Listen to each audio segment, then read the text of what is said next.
శ్రీ గురుభ్యో నమ. హరి ఓం. చాలామందికి లగ్నంలో కేతు ఉన్నప్పుడు వీళ్ళు చాలా వరకు కూడా వీళ్ళు త్యాగజీవులు అనమాట. వీళ్ళ జీవితం అంతా కూడా ఒకరికి త్యాగం చేయడమే సరిపోతూ ఉంటుందన్నమాట.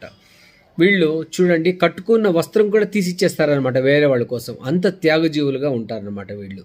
అదేవిధంగా ఈ భోజనం కూర్చుంటారనుకోండి, తన ప్లేట్లో వడ్డించింది కూడా చూసుకోడనమాట. వేరే వాళ్ళు ఏం తింటున్నారని చూస్తాడనమాట. వాళ్ళకు మిగలిపోతే ఎలా అన్నట్టు యోచన చేస్తుంటారనమాట.